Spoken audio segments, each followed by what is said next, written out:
So you saw the book. The book goes through 18 ways. I'm gonna shorten it to 15, which means I'm still gonna go relatively quickly, but I'm gonna give you 15 strategies, 15 things that I think about when we're talking about delighting your customers, creating an irresistible brand, and be generally amazing on Facebook and other social networks. Number one is the most important. Listen first and never stop listening. Social media, for the first time ever, gives us this massive opportunity to listen. Anyone that's ever dated knows that communication is 50% talking and 50% listening. And yet, for so many years, we've spent all of our communication budgets doing the talking and not the listening. And now, social media allows us to listen, to see what people are saying about us, about our competitors, to see the things that the problems that our customers have that we solve, to see what people are saying so that we can solve those problems for them. The story I like to tell to drive home the point about listening and the ROI of listening took place about a year ago, and it's the story I tell to senior execs that don't yet get Twitter. And I know many of you guys are on Twitter, and many of you guys already get Twitter, but every time I speak, I ask how many of you know at least one senior executive that doesn't get Twitter. And what they always say, everyone puts their hand up because there's so many senior execs that do not yet get Twitter. So about a year ago, I was waiting in line to check in at the hottest hotel in Vegas at the time, the Aria. And I was waiting for over 45 minutes when I was so frustrated. And so I did what any social media nerd like me would do. I tweeted, waiting over 45 minutes at the Aria, can't be worth it, pound fail. And Mike, the Aria wasn't listening. The Aria didn't tweet back to me. But guess who did tweet back to me? The Rio. The Rio. And at this point, when I tell the story, people say, what did the Rio tweet back? Come on over, we'll take care of you. And had the Rio tweeted that, I would have thought two things. First, it's sort of creepy that they're coming after me that closely. And second, why is their hotel wide open right now when the Aria, is slammed, is packed, it's happening? What the Rio tweeted back to me within 2 minutes of my tweet to the Aria was, sorry you're having a bad experience, Dave. Hope the rest of your time in Vegas goes well. Sorry you're having a bad experience, Dave. Hope the rest of your time in Vegas goes well. Well, guess where I stayed the next time I went to Vegas? I stayed at the Rio. They earned a $600 sale from one tweet, and none of us would argue that that tweet was a marketing message. That wasn't a marketing or sales message. That entire tweet was just acknowledging that they were listening to me. And just the very fact that they listened and then they acknowledged turned me into a customer. And it gets even better than that because I liked the Rio on Facebook. And a couple months later, a friend of mine on Facebook said, I'm having a family reunion in Las Vegas. I saw you like the Rio. Do you recommend them? And I said, well, actually, I know they have really good customer service, and I'm probably going to stay there the next time I go to Vegas. She brought 20 people from her family out to stay at the Rio. So one tweet that was listened to led to a like and thousands of dollars worth of business. Listening is super important and, in fact, can be turned into dollars. Next, think and act like your customer. A lot of these are business rules as much as anything else, but they apply to social media in a major way. And the reason that this applies to social media so much is because of Facebook's crazy EdgeRank formula. This is called EdgeRank. It's an engineering formula for what appears in everyone's newsfeed.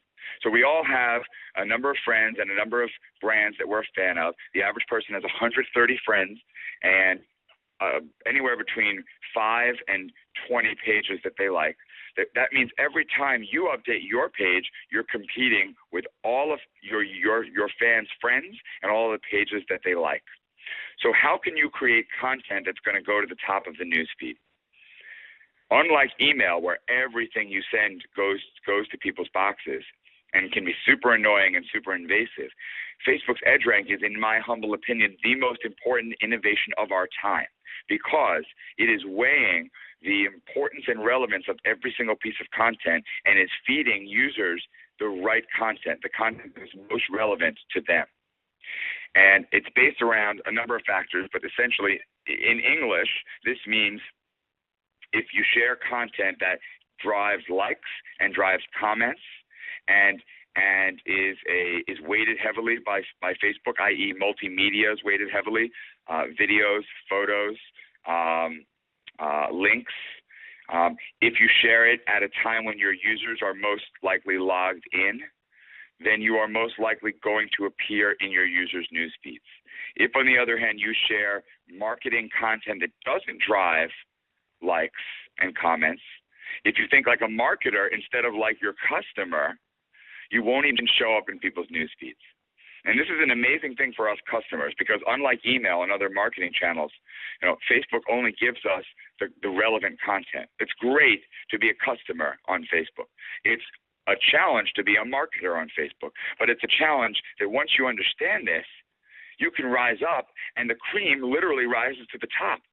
So, with apologies to ExxonMobil if they happen to be on the phone, if ExxonMobil has 10 million fans and your company has only 1,000 fans, but ExxonMobil shares an update on Facebook that says, come to our gas stations today, we have the best prices, and people don't comment and people don't like that update, but you share an update that, you're a local pizzeria that shares an update that says, what's your favorite topping? And that generates lots of comments and likes. Well, you're going to appear in the top of your fans' news feeds, and the ExxonMobil fans won't even see their update. And that's a beautiful thing.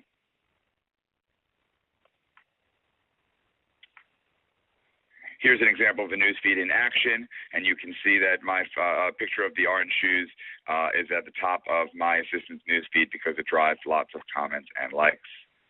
Number 3, compel your customers to be your first fans. Folks are always lamenting, Dave, we don't have enough fans. Why don't we have more fans?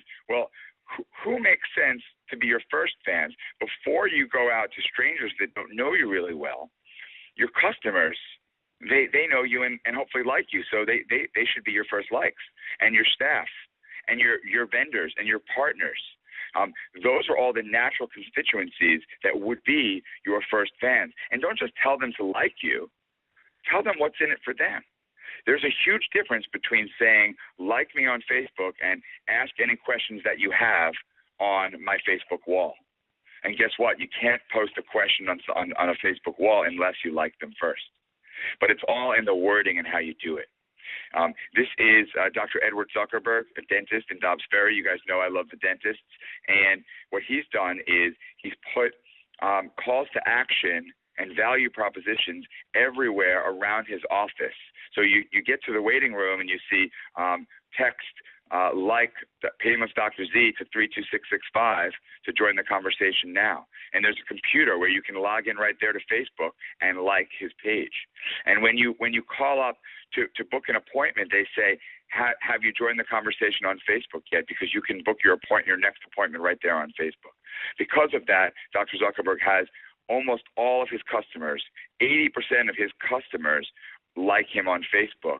And of course, that's led to new customers. I'm a customer of his that likes him, and a Facebook friend of mine sent me a message. I need a new dentist in Dobbs Ferry. Do you recommend Dr. Zuckerberg? I saw you like him. And I said, of course, I like him. You should go to him. And she went to him. It was that easy. Here are the top 10 reasons consumers like fan pages on Facebook, according to a report from CoTweet and ExactTarget. Number 1, to receive discounts and promos, to show support for brands of friends, to get a freebie, to stay informed about company activities, for updates on future projects, for updates on upcoming sales, just for fun, to get access to exclusive content, to learn more about the company, for education about company topics. Now, some of these I'm not a huge fan of, to be honest. But the idea is, what does your audience want? and what can you deliver to them? What's the value proposition for them? Instead of telling them to like you, tell them what's in it for them to like you. What are they going to get out of it?